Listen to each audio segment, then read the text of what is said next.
आज़ाद digital Lahore से मैं हूं आपके साथ ज़ाहिर महमूद। नाज़रीन, इस वक्त मैं मौजूद हूं नेशनल कॉलेज ऑफ आर्ट्स में, जहां पर टेक्सटाइल वालों का थीसिस डिस्प्ले हो रहा है और तरह तरह के जो डिज़ाइन हैं वो हमें देखने को मिल रहे हैं और ऐसे ऐसे आर्टिस्ट यहां पर हमें नज़र आ रहे हैं कि जिनका थीसिस देख के आप भी यकीनी तौर पर दंग रह जाएंगे। आप देख सकते हैं कि सिल्क के ऊपर एक यूनानी जो ग्रीक मैथोलॉजी है उसके हवाले से इन्होंने जो है वो अपने जो गुर हैं वो दिखाए हुए हैं, वो किस तरह बनाए हैं, क्या इससे वो डिस्प्ले करना चाह रहे हैं, कितने अरसे का ये काम है और ये किस तरह जो है वो ये सारा कुछ करते हैं। ये हम इन्हीं की ज़ुबानी जानते हैं जिनका ये काम है। अस्सलाम वालेकुम जी, कैसे हैं आप?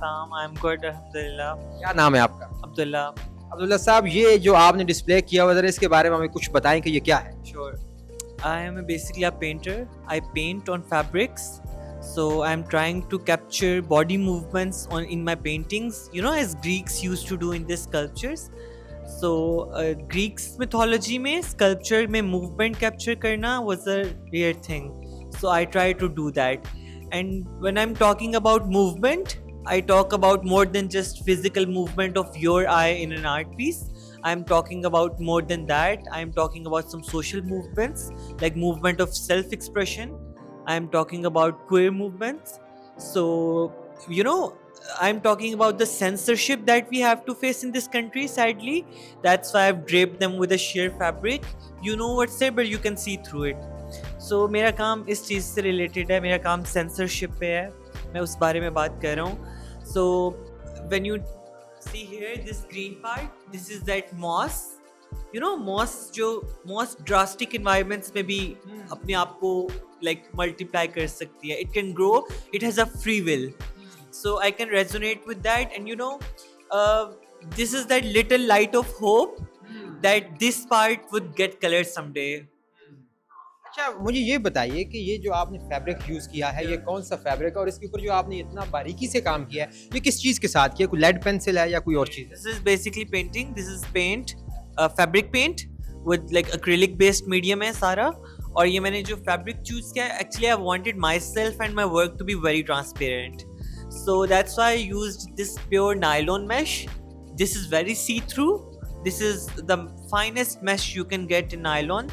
So this is that fabric, and paints are acrylic based fabric paints. Yeah. कितना अरसा लगा आपको ये सारा प्रोजेक्ट बनाने में? ये एक पैनल कंप्लीट करने में it took me like 2 months, और बाकी जो छोटे वो आर्टवर्क्स हैं it took like almost, अगर मैं पूरे का आपको बताऊं तो it took like 4 months actually. Yeah. अच्छा, एक बात मुझे ये बताइए कि आप स्टिल जो है वो ग्रीक मैथोलॉजी को जो है वो पोर्ट्रेट कर रहे हैं, उसके ऊपर काम कर रहे हैं। व्हाई नॉट मॉडर्न चीज़ें भी सामने आ गई हैं, इस सदी के बहुत सारे चैलेंजेस हैं जिनको आप पोर्ट्रेट कर सकते हैं, तो इतना पुराना क्यों जाते हैं? स्टिल हम देखते हैं ना कि आर्ट्स का जो भी बंदा होगा वो ग्रीक मैथोलॉजी पे ज़रूर काम करेगा। नहीं, ज़रूरी नहीं ग्रीक मैथोलॉजी पे, if you resonate with that mythology, because एक प्रॉब्लम ये है ना, प्रॉब्लम नहीं actually, it's a good thing कि आप आर्ट में हिस्ट्री को बहुत ज़्यादा वो फेवर करते हैं, बहुत ज़्यादा अप्रिशिएट करते हैं, और हिस्ट्री की एक बहुत अहमियत है. तो why not like connect with the past if you can. ठीक है, सो अगर आप कनेक्ट करते हैं पास्ट से और आप हिस्ट्री से वो चीज़ें उठाते हैं जो आपके साथ रेजोनेट कर रही हैं, तो आप बिल्कुल कर सकते हैं उस पर काम. इसमें कोई, मेरे ख्याल से तो कोई बुराई नहीं है. चलें, wish you good luck and thank you so much. Thank you so much sir. अस्सलाम वालेकुम. वालेकुम सलाम. क्या नाम है सर? मोहम्मद अजीम शाह. और कहाँ से आए हैं आप? मैं जी खानपुर रहीम यार खान से. तो रहीम यार खान से आप एनसीए की एग्जीबिशन देखने आए हैं, थीसिस डिस्प्ले देखने आए हैं? ऐसा ही समझ लें, मैं हर साल एनसीए थीसिस डिस्प्ले या फिर फैज़ फेस्टिवल पे आता रहता हूँ यहाँ पे. तो इसकी क्या वजह है कि आप, अब चूंकि आप जो है वो रहीम यार खान से आए हैं, तो ऐसा क्या खास होता है यहाँ के थीसिस डिस्प्ले में जो आपको अट्रैक्ट करता है? ख़ास तो ये है कि जी एनसीए को जो है हम अपने फ़ाइन आर्ट्स की बैकबोन कह सकते हैं पाकिस्तान की, और फ़ाइन आर्ट्स के हवाले से यहाँ पे बहुत ही ज़बरदस्त काम देखने को मिलता है. मैं अपनी बात करूँ तो मैं चूँकि फ़नून लतीफ़ा का बड़ा दिलदादा हूँ, शौक़ रखता हूँ, तो उसके हवाले से मैं यहाँ के स्टूडेंट्स का काम देखने आता हूँ, चाहे वो फिल्म है, मीडिया है, टेक्सटाइल है, ग्राफिक डिज़ाइनिंग है, और इसी तरह के डिफरेंट सेक्शंस जो हैं. तो आपने कितना कोई थीसिस डिस्प्ले देख लिया? सारा देखा है या कुछ कुछ पोर्शन में जा रहे हैं? अभी तक तो सारा नहीं है देखा, कोशिश पूरी है सारा देखने की, लेकिन 40-50% मैंने देख लिया. कितने दिन ये डिस्प्ले रहता है? आई थिंक ये तकरीबन 10 से 15 दिन तो रहता ही है. बहुत पहले की बात है तो तकरीबन 20-20 दिन भी रहता था, अब शायद कुछ कम हो गया हो.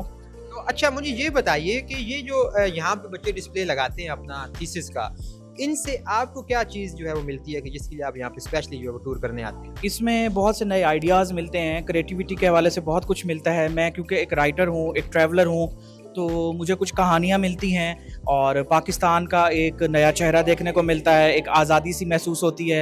यहाँ पे बच्चों को जब हम गाते, बोलते, खुशी से चहचहाते सुनते हैं तो अच्छा लगता है कि पाकिस्तान का एक मस्बत जो इमेज है वो भी हम भी अपने मोबाइल, अपने कैमरे के ज़रिए जो है वो दुनिया को दिखाएँ। इसके बारे में कुछ बता सकते हैं कि ये क्या चीज़ें लटकी हैं यहाँ पे? इसके बारे में मुझे बहुत ज़्यादा नॉलेज तो नहीं है, लेकिन ये बड़ी खूबसूरत हैंगिंग्स हैं जिन पे औरत के तसव्वुर को जो है वो उभारा है।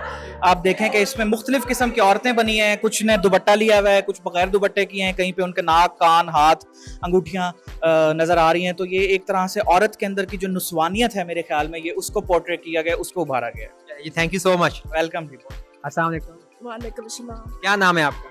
मिनान, आप कहाँ से हैं? मैं यहाँ से। लाहौर से ही हैं? हाँ जी, ये आपका जो थीसिस डिस्प्ले है ये किस हवाले से है, क्या डिपिक्ट हो रहा है यहाँ से? ये मेरा टॉपिक है ब्रिशेवी रेप्यूपरेशन के मतलब के हवा सुना थी। तो ये मेरा नाइफ की मेरे हेयर का प्रॉब्लम है, तो मैंने कोकरे है बनाने का भी। तो ये आपके सामने के सारा काम है, ये सामने के फाइन पॉइंट, इसका मतलब कि low to high frequency, high to no frequency, मैं इसको हवा कैसे सुनाती हूँ। तो कुछ लोग को बहुत तेज बात कहती है, आहिस्ता बात कहते, मैं उसको रिफ्रेट फोकस करो क्या बात कह रही हूँ। लाइक कुछ लोग बहुत तेज बात कहती है, तो अस्सलाम वालेकुम कहा नहीं क्या रहते हैं, मुझे कुछ समझ नहीं आने क्या बात करें। तो आहिस्ता बात कहते अस्सलाम वालेकुम क्या हाल है, तो मुझे रिफ्रेट के फोकस मुझे समझ आ के मैं बताती हूँ। और दुनिया की वॉइस डिफरेंट है और रिफ्रेट की डिफरेंट है। लाइक आपके सामने की छोटी की बड़े माउथ डिफरेंट तो निम मूवमेंट के बात कहती है, like low pitch high pitch के बात कहती है।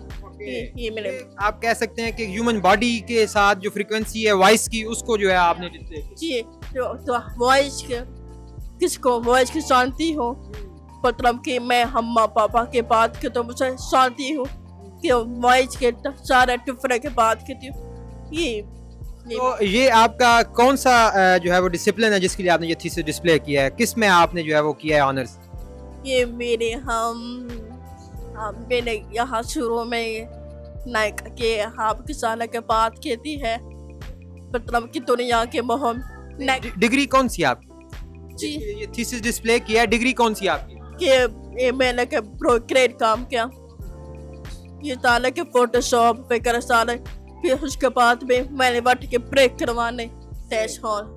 Thank you so very much. तो नाज़रीन, ये एनसीए में जो थीसिस डिस्प्ले है जिसमें मुख्तलिफ डिपार्टमेंट्स के बच्चों ने अपने फाइनल थीसिस को डिस्प्ले किया है और मुख्तलिफ स्टूडेंट्स ने अपनी ज़िंदगियों के हवाले से जो कुछ भी मामलात थे उनको आर्ट के ज़रिए जो है वो शो करने की कोशिश की। और जिस तरह मैडम ने बताया कि ये साउंड की फ्रिक्वेंसी को जो है उन्होंने एक जो है वो आर्ट्स के ज़रिए शक्ल देने की कोशिश की। और इसी तरह ये जो थीसिस डिस्प्ले है ये 20 दिनों तक एनसीए लाहौर में जो है वो जारी है। और यहाँ पर आकर आप बहुत सारे रंग देख सकते हैं, बहुत सारे स्टूडेंट्स का टैलेंट देख सकते हैं कि किस तरह पाकिस्तानी स्टूडेंट्स जो हैं वो आर्ट्स के शोबे में एक नुमाया काम कर रहे हैं और ऐसे ऐसे आइडियाज सब लेकर आ रहे हैं कि जिन्हें देखकर आप यकीनी तौर पर दंग रह जाएंगे। इसके साथ ही मुझे दीजिए इजाज़त, देखते रहिए आज़ाद डिजिटल। खुदा हाफिज़।